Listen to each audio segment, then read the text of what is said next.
हम आपको अभी रिस्पेक्ट पाने के ऐसे 18 प्रैक्टिकल टू फॉलो रूल्स बताने वाले हैं जिन्हें अगर आपने फॉलो कर लिया तो लोग मजबूर हो जाएंगे आपकी रिस्पेक्ट करने के लिए। और हम ये इतने कॉन्फिडेंस के साथ इसलिए बोल सकते हैं क्योंकि हमारी लाइफ में भी कभी ऐसा वक्त था कि जब हम अपनी तरफ से अपना बेस्ट ट्राई कर रहे थे, लेकिन तब भी हमें वो रिस्पेक्ट नहीं मिल रही थी हमारे आसपास के लोगों से जो हम चाहते थे। आखिर अपनी रिस्पेक्ट किसको पसंद नहीं होती। इसीलिए फिर हमें कुछ ऐसा पता चला जिसके बाद आज के डेट में हमें जानने वाले सभी लोग हमारी अपने आप रिस्पेक्ट करते हैं। उस सीक्रेट को हम 18 रूल्स में डिवाइड करके आपको आज बता रहे हैं, जिन्हें आपको स्टेप बाय स्टेप फॉलो करना है। तो कॉपी पेन निकाल लो और इन्हें लिखना शुरू कर दो।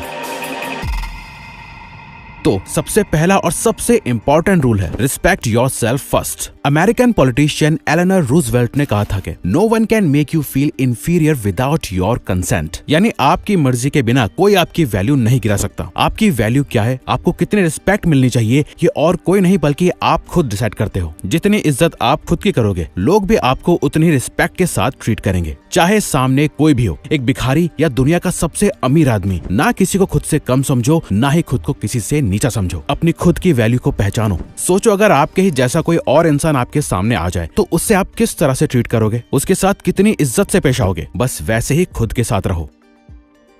Give before you get. एक फेमस कोट है, respect is like a mirror, the more you show it to the other people the more it will reflect back on you. यानी रिस्पेक्ट एक आईने की तरह है, आप जितना ज्यादा इसे लोगों को दिखाओगे ये उतना ही ज्यादा आपको वापस मिलेगी। वो कहता है ना, रिस्पेक्ट मिलती नहीं है बल्कि कमानी पड़ती है, और कुछ तभी कमाया जाता है जब आप सामने वाले को बदले में कुछ दो। और वो क्या चीज है जो सभी को पसंद है, वो है रिस्पेक्ट। तो ये समझो कि जैसे आपको रिस्पेक्ट पसंद है वैसे ही सामने वाले इंसान को भी रिस्पेक्ट पसंद है। तो अगर वो आपके साथ अच्छे से पेश आ रहा है तो फालतू का जबरदस्ती वाला एटीट्यूड शो मत करो, बल्कि दूसरे की भी रिस्पेक्ट करो। और अगर वो आपको रिस्पेक्ट नहीं शो कर रहा तो उससे मुंह भी मत लगाओ और उसके मुंह पे उसे शो करो कि तुम उसकी बिल्कुल भी वैल्यू नहीं करते। इसके लिए एक ट्रिक है, अगर कोई आपको रिस्पेक्ट शो नहीं कर रहा तो उसे बोल दो, मैं तुम्हें और तुम्हारी बातों को सीरियसली नहीं लेता। तुम मेरी नजरों में एक वीक इंसान हो जिसका माइंड अभी तक मैच्योर नहीं हुआ है। तो सबसे पहले तो कोशिश करो कि सबको रिस्पेक्ट दो, चाहे छोटा हो या बड़ा, जैसे रतन टाटा जी करते थे। और अगर कोई आपको तब भी रिस्पेक्ट नहीं दे रहा तो उसे ऐसे ट्रीट करो जैसे थॉमस शेल्बी करता है। Psychology of body language. इन दोनों पिक्चर्स को जरा ध्यान से देखो पॉज करके। इन दोनों में कौन ज्यादा कॉन्फिडेंट लग रहा है, राइट वाला पर्सन या लेफ्ट वाला? लेफ्ट वाला ना। ऐसा इसलिए क्योंकि उसने ओपन बॉडी लैंग्वेज का फॉर्मेशन करा है जहां वो आर्म्स अकिम्बो पोज में खड़ा है, यानी अपने दोनों हाथों को कमर में रखते हुए, जो पोज ज्यादातर लीडर्स और जनरल्स का होता है जो रिस्पेक्ट कमांड करता है। वहीं राइट वाले के कंधे झुके हुए हैं और हाथ छुपे हैं, जो डिसऑनेस्टी और नर्वसनेस को शो करता है। अगर आप एक कमरे में जाओ जहाँ हर तरह के लोग मौजूद हैं, आपसे अमीर भी हैं, आपसे ज्यादा गुड लुकिंग भी हैं, आपसे ज्यादा स्मार्ट हैं, चाहे कुछ भी हो, बस ये बात याद रखो कि अगर आप खुद को रिस्पेक्टेड तरीके से ट्रीट करेंगे, अपनी छाती चौड़ी, शोल्डर्स पीछे और हाथ सामने रखोगे, खुद को ओपन बॉडी लैंग्वेज में एक्सप्रेस करोगे, तो लोग आपकी रिस्पेक्ट करेंगे।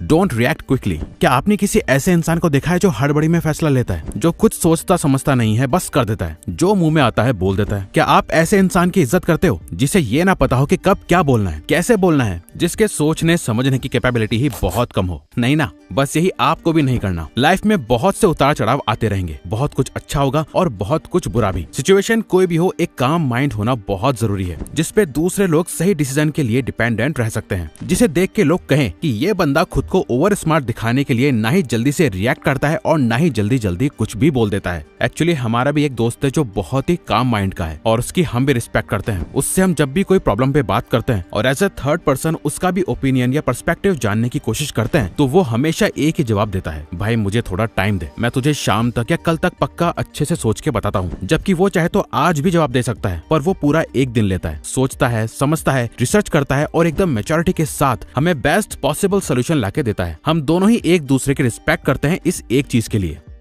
Being mature. जब आप एक मैच्योर इंसान की तरह बिहेव करते हैं तो आपके बड़े, छोटे और आपके साथी आपकी रिस्पेक्ट करते हैं, क्योंकि उन्हें पता होता है कि आप मैच्योर हो, आप चीजों को बेहतर तरीके से समझते हैं और आपको मालूम होता है कि लोगों के साथ और अलग अलग सिचुएशंस में कैसे बिहेव करना चाहिए। देख लेना, हर ग्रुप में एक ऐसा फ्रेंड या पर्सन जरूर होता है जो बाकी से ज्यादा समझदार होता है, जिसकी बाकी के लोग या फ्रेंड्स इन अ वे रिस्पेक्ट करते हैं। और वहीं दूसरी तरफ एक ऐसा जोकर जरूर होता है ग्रुप में जिसकी सब डिसरिस्पेक्ट करते हैं। लोग समझते हैं मैच्योर होने का मतलब सीरियस होना होता है और फेक एक्ट करके दिखाना होता है कि वो ज्यादा समझदार और मैच्योर हैं। बल्कि असली मैच्योर इंसान इससे बिल्कुल अलग होता है। वो ज्यादा शांत रहता है, जरूरत के टाइम ही बोलता है, चीजों को लेकर काफी अटेंटिव होता है। और एक चीज नोटिस करना कि मैच्योर इंसान कम इमोशनल फूल होते हैं। वो चीजों को एनालिटिकल और फैक्चुअल बेसिस पे जज करता है। वहीं एक इमैच्योर पर्सन इमोशंस में बह के डिसीजंस लेता है।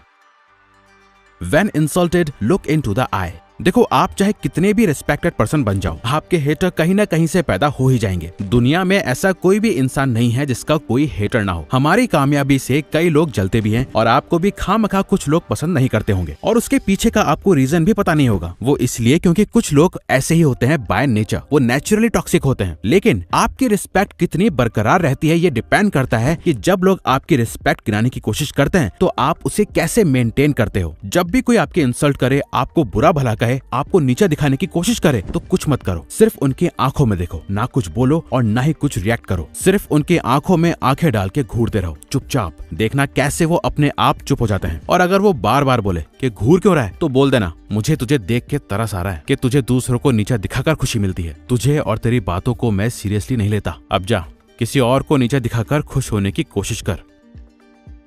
Rule of demand and supply. Remember this. As you gain fame, as you gain fortune, as you gain position and seniority, people will treat you better. They will hold doors open for you. They will get you a cup of tea and coffee without you even asking. They will call you sir and ma'am, and they will give you stuff. None of that stuff is meant for you. That stuff is meant for the position you hold.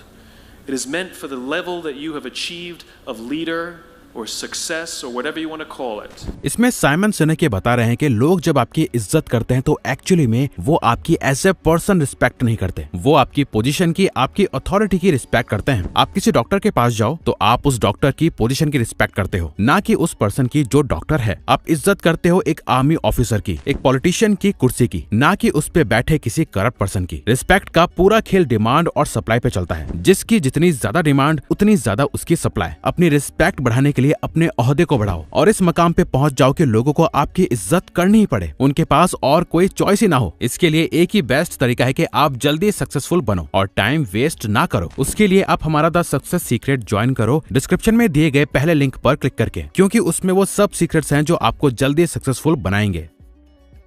Speak less listen more. Thomas Shelby क्यों इतना ज्यादा famous है? क्योंकि उसका attitude चीख चीख कर respect command करता है, पर वो बोलता कुछ नहीं, सिर्फ सुनता रहता है, समझता रहता है। उसके दिमाग में बहुत सी बातें चल रही होती हैं, पर वो कुछ नहीं बोलता। पर जब वो बोलना शुरू करता है तो कमरे में मौजूद हर एक इंसान उसकी बात सुनता है। उसके मुंह से निकला हर एक शब्द इतना कीमती हो जाता है कि हर कोई उसकी इज्जत करता है। वो बोलता कम है, पर जो भी बोलता है वो बहुत ही पावरफुल बोलता है। इस रूल को अपनी लाइफ में अप्लाई करना शुरू कर दो। कहीं भी खड़े हो, किसी भी माहौल में हो, चुप रहो, सुनते जाओ, समझते जाओ। जब जरूरत पड़े सिर्फ तभी बोलो और ऐसा बोलो कि सब सुने, ना किसी पागल बड़बोले की तरह बस कुछ भी बड़बड़ाते जाओ जिसकी कोई इज्जत नहीं करता। अपने वर्ड्स में क्वालिटी लाओ, ना कि क्वांटिटी। क्वालिटी कैसे आएगी? Speak with ease. बिल्कुल काम होकर बोलो। अपनी बात में थोड़ी स्पीड स्लो रखो। टोन ऐसी हो कि लगे कि इसकी बात सुननी चाहिए। आवाज इतनी तेज ना हो कि कानों में चुभे और ना ही इतनी धीमी कि लोग इग्नोर कर दें। बोलने की कोई जल्दी तो है नहीं, तो बोलने से पहले सोचो कि बोलोगे क्या और कैसे, वर्ड्स क्या होंगे, तरीके क्या होंगे। ऐसा कि लोग सिर्फ सुनने के लिए आपको ना सुने, बल्कि जब सुने तो उनके दिमाग में कुछ ऐसा क्लिक करे कि वाह क्या बात कही है इसने। जब आप बोलो तो सबका ध्यान एकदम से आपकी तरफ आ जाए। ऐसे बात करनी है।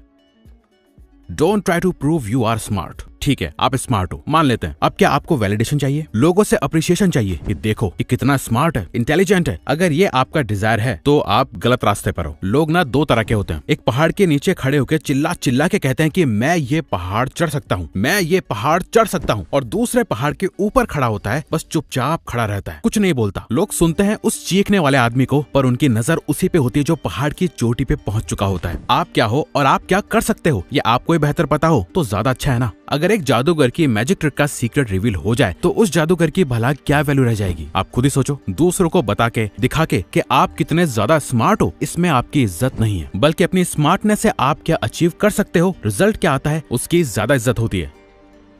Correct your posture. The best way to present yourself is to stand up forthrightly and to stretch out, and to occupy some space, and to you make yourself sort of vulnerable by doing that because you open up the front of your body, right? But it's a sign of confidence.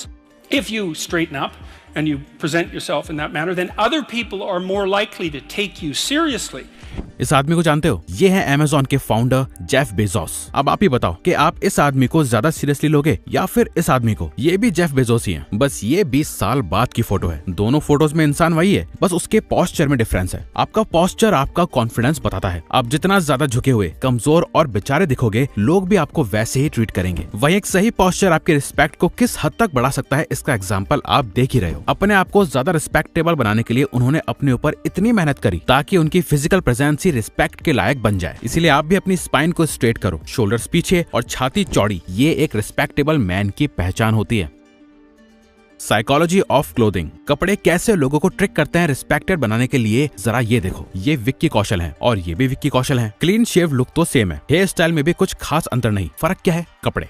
एक तरफ ढीली सी बेकार shirt, दूसरी तरफ proper suit में कौन ज्यादा confident और रिस्पेक्टेड लग रहा है आप जानते ही हो। सूट में तो कुछ ऐसी बात भी है कि जब आप पहनो तो आपकी रिस्पेक्ट बढ़ जाती है। पर हाँ, ये प्रैक्टिकल नहीं है कि आप हर टाइम तो सूट नहीं पहन सकते। पर ये देख लो, ये भी विक्की कौशल है, बिना सूट के एक अच्छी फिटेड शर्ट के साथ, जिसका कलर भी ऐसा है जो उनके स्किन टोन को कॉम्प्लीमेंट कर रहा है। बात ये नहीं है कि आप क्या पहनते हो, बात यह है कि आप उसे किस तरह पहनते हो, किस कॉम्बिनेशन के साथ पहनते हो, किस कलर का यूज करते हो। आपका सही कपड़ों का चुनना और अपना ड्रेसिंग सेंस मेंटेन करते हुए चलना आपकी रिस्पेक्ट को बढ़ाता है। फिर चाहे आप 5000 की शर्ट पहनो या 500 की, अगर आप पर वो अच्छी लगती है तो आप ऑटोमेटिकली अच्छे दिखोगे और लोग आपकी इसलिए रिस्पेक्ट करेंगे क्योंकि उनको दिखेगा कि आप अपने आप पे कितना ध्यान देते हो। लाफ एट योरसेल्फ, खुद पे हंसो, अपना मजाक बनने दो। अपने आप को इतना ज्यादा सीरियसली मत लो, क्योंकि जो इंसान हर टाइम बहुत ज्यादा ही सीरियस रहता है, कभी मजाक नहीं करता, हर छोटी मोटी बात पर बुरा मान जाता है, लोग उसकी जरा भी इज्जत नहीं करते। हो सकता है वो उसके सामने कुछ ना बोले और ऐसा दिखाएं कि वो उसे बोलने से डर रहे हैं, बट एक्चुअली लोग ऐसे इंसान से बात ना करके ड्रामा अवॉइड कर रहे होते हैं। इसलिए ऐसे मत बनो। कोई आपसे छोटा मोटा मजाक कर ले तो चिल रहो। Don't share your weakness. अब खुद का मजाक बनवाना ऐसा भी नहीं है कि वो आपकी कमजोर ही बन जाए। एक दो आपने किसी के साथ जोक मार लिए तो वो लोग वही जोक आप पर बार बार मारते जाएं, ये भी गलत ही है, क्योंकि कोई भी चीज एक्सट्रीम में चली जाए तो वो खराब ही होती है। आपको किसी भी तरह अपनी वीकनेस को एक्सपोज नहीं करना।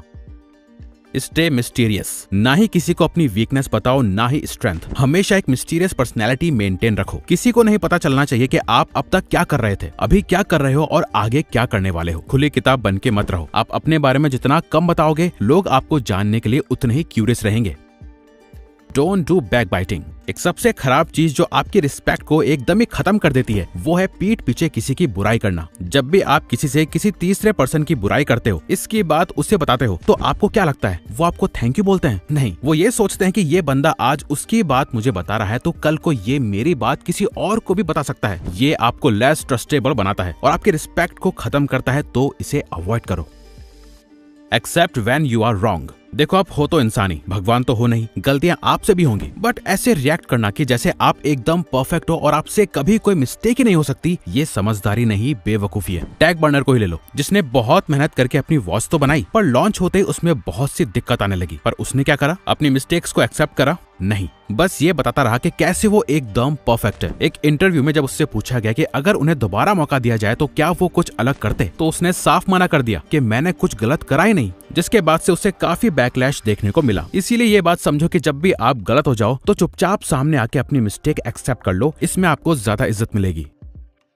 Be humble not nice. And last, humble रहो पर नाइस मत बनो। हम्बल और नाइस में बस इतना फर्क है कि आप दूसरों से अच्छा बिहेव करते हो उनके लिए, नाइस में आप दूसरों से अच्छा बिहेव करते हो अपने फायदे के लिए, जो आज नहीं तो कल लोग पकड़ ही लेते हैं। कई बार ज्यादा नाइस बनना आपको ही बैकफायर कर सकता है और लोग आपका फायदा उठा सकते हैं। इसीलिए एक हम्बल पर्सन बनो, ना कि नाइस। और इसी के साथ रिस्पेक्टेड बनना है तो आपको तो पता ही है, सक्सेसफुल लोगों को ही सबसे ज्यादा रिस्पेक्ट मिलती है। तो उसके लिए आप नीचे लिंक पे क्लिक करके हमारा सक्सेस सीक्रेट कोर्स जरूर ज्वाइन करो, जिसमें हमने अपनी सक्सेस के सीक्रेट्स भी बताए हैं। तो अगर आपको ये वीडियो अच्छी लगी तो वीडियो को लाइक और चैनल को सब्सक्राइब करके हमें सपोर्ट करो और बेल नोटिफिकेशन ऑन कर लीजिएगा ताकि आप आने वाली वीडियोस मिस ना कर पाओ। Thank you for watching.